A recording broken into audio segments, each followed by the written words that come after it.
Good morning, performance psychology. It is week 9. So crazy to think about. But we're in week 9, and we've got this week and next week that are left, and that's it. That's a wrap for the 2019-2020 school year. So listening to a song that comes straight off of the Dumb and Dumber soundtrack by Pete Droge. And so anyways, we'll lower this and we'll get started. A few different things today. We no longer have our inspirational memes. So our inspirational memes no longer exist.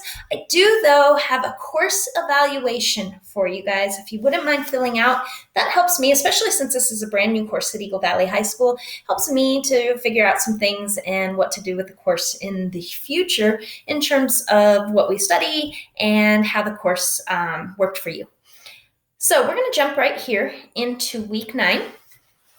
And our participation this week is I need my seniors to do me a favor and my juniors to do something, and sophomores and freshmen to do something else. I think we're only juniors and sophomores. But so if you'll read the directions there and do that as soon as possible, Mr. Dupree and I have kind of a really cool thing planned out for you all. So let's go right into Tuesday's classwork. And we'll jump into there. And we are going to start off with our lecture, and then you guys have a discussion response to do, and then here are the videos that will go along with our lecture. So let's go ahead and get started. We're continuing. This is our leadership lecture, part 3, and so we're on point number 5 of what you can do as a good teammate. So point number 5. Today's theme is really, are you a good teammate? And how do you know if you're a good teammate? And so here's a few things that I wanted to talk to you guys about. So number 5 is compliment a teammate today. Be on the lookout for teammates who are contributing to your team. Call them out for making that contribution. Call them out for hustle play. Call them out for taking that extra time after practice to do work on skills, or if they're in the weight room, or they're practicing extra lines, or working with somebody and watching somebody's speech. Call them out for doing that. That's awesome. Like, commend them, praise those actions, reinforce those actions. One of my favorite quotes is Mother Teresa says, "Kind words are short and easy to say, but their echoes are truly endless." And let me give you the science behind this. It's a 5-to-1 ratio. For every berating comment that's made by a coach or another player or teammate, it takes 5 positive comments to undo the confidence damage to that teammate. Remember, you're on the same team. You don't want your teammates to lack confidence. Now, I know some teammates probably are on the extreme and they have overconfidence, and that's a whole other thing.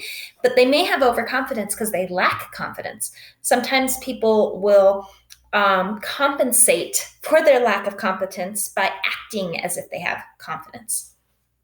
So I have an example here. If a teammate overhears another teammate say he doesn't have any clue what he's doing out there, that's so much damage to that teammate that they were talking about that it's going to take 5 compliments directly to that teammate in order to overcome that one criticism. Criticism is good to a point. Criticism is good if you can criticize and then say, but here's what you can do. Here's what you can work on. You're not a very good dribbler with your left hand, but I'm going to put in drills throughout this season that's going to make you stronger. And as long as you approach those drills every day and work hard with the idea that I've got to get better with my left hand, you're going to get better.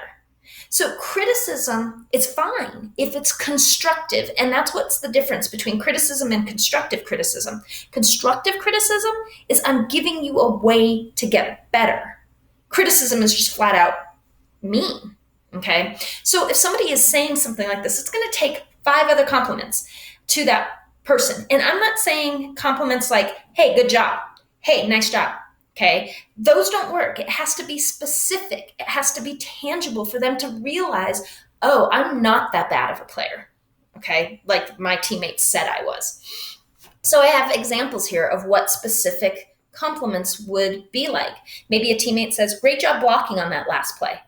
Coach says, love the effort out there. You're hitting that lineman hard. Teammate says, thanks for being there on that last play. Assistant coach says, your focus is in it. Proud of you.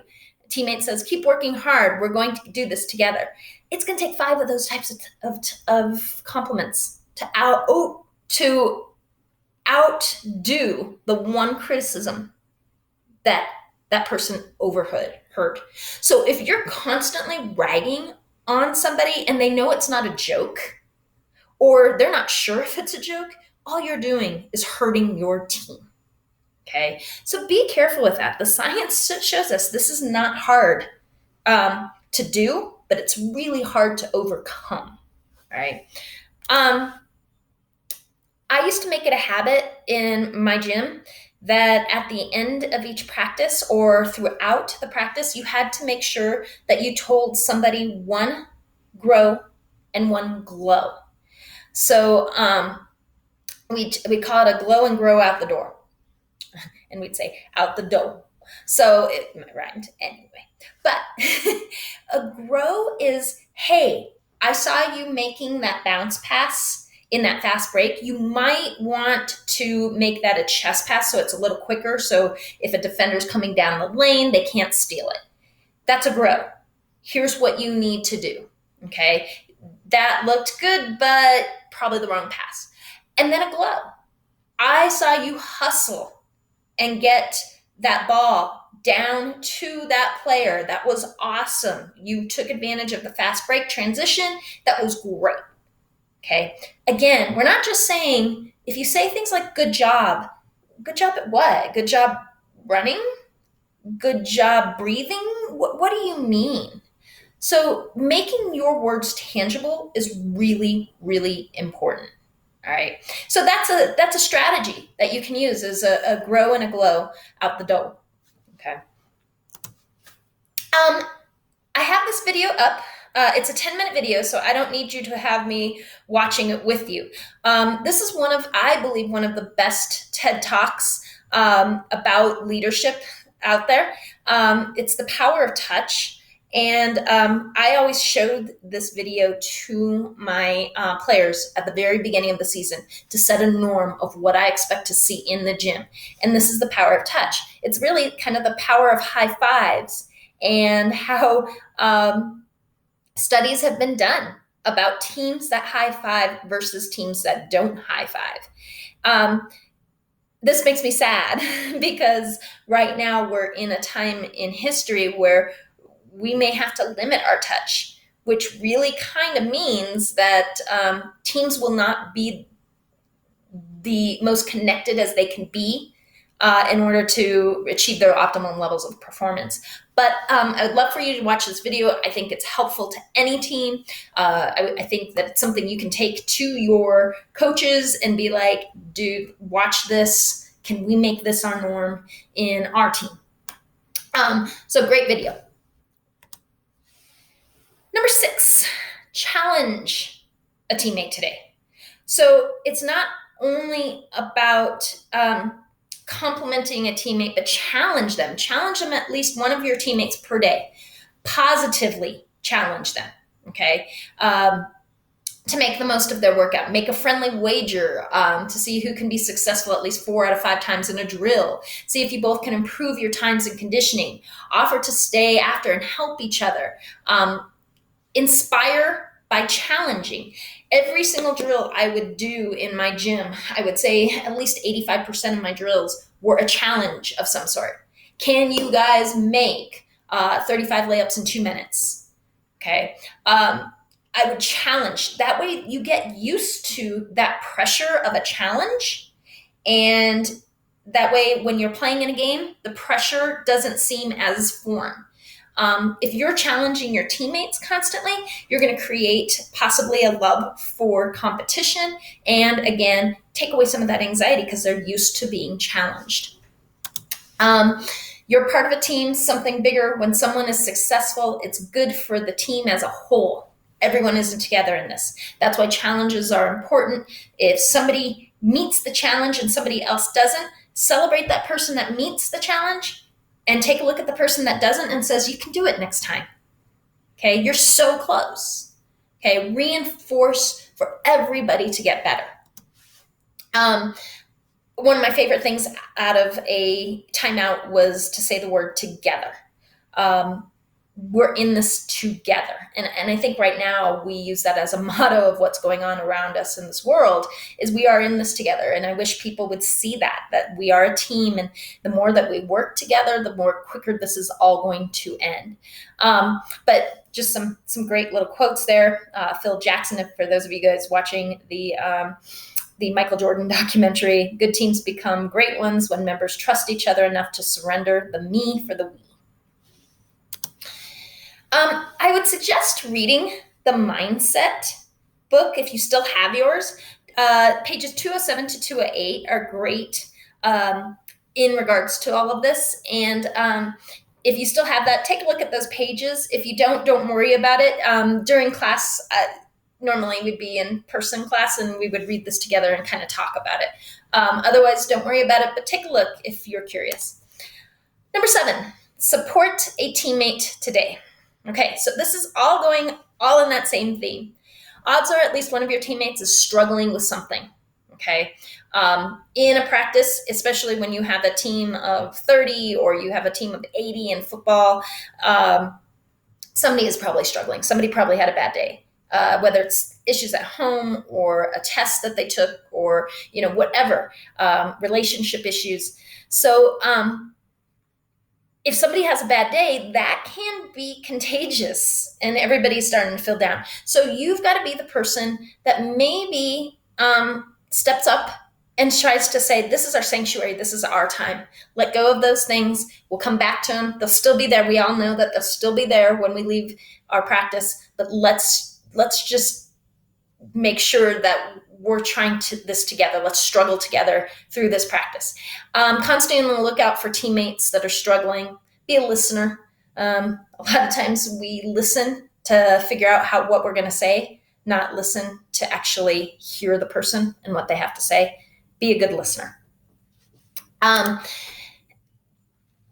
that goes along with this. Choose to understand before being understood. These two next videos, they're short. This one here is a 2-minute video about being a good teammate to teammate, and practicing good sportsmanship with your teammates. It's about, like I said, 2 minutes, 2.5 minutes.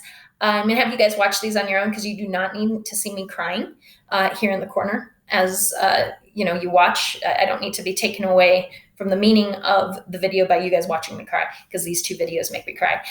The next one is about what kind of leader are you, not teammate to teammate, but competitor. I think this is really important, and it's something that's very lost on people that are all about the me and not about the we. If it weren't for the other team, if it weren't for the refs, if it weren't for the other coach, you would not be playing. Now, I speak specifically to sports, and speech and debate. With theater, you're not really competing against another troupe, unless you are in a competition, which I do know that there are thespian competitions. But if it weren't for those competitors, you wouldn't be enjoying what you do. Okay. And you have to appreciate that. It was a thing that I really, really reinforced with my teams. You can dislike, and you can go out there and you can fight against another team, and you can want to, rip their entrails out in terms of beating them on the court. But at the end of the game, you wouldn't have gotten to play that game unless they were there. So you can't hate the other team, okay? The only time I've ever allowed my players to dislike another team is because they were bad sports. All right. But otherwise, I don't care if, you just got beat by 20 points. Respect the fact that the game even happened because they were willing to play with you. Okay. So this whole idea, when I hear people say, oh, I hate that team. I wish we can just, beat them up, outside of the game, I wish I could just take them and beat them up. Why? Other than them being bad sports, why? They're giving you the opportunity to play. They're giving you the opportunity to get better. All right. Same thing with refs. If we don't have refs, guys, we don't play. And can you imagine playing a game without refs or playing a game with parents reffing? Okay. So whenever I see players getting on the refs, yeah, refs are going to make a bad call. Just like you, they're not going to have a perfect game. But whenever I see players getting on a ref, I get really angry with those players. Now, as a coach, if you got on a ref, you sat. For me, that was not your place. You do not get on a ref. That's my job as the coach. And if I feel the ref needs to be talked to, I will talk to them. And I'll be honest with you. Really, the only time I ever really talked with refs is if my players were in some sort of safety type of issue. If it was about safety, if my girl just got pushed in the lane and the ref didn't call that foul, I'm going to say something. But it is not your place to say something.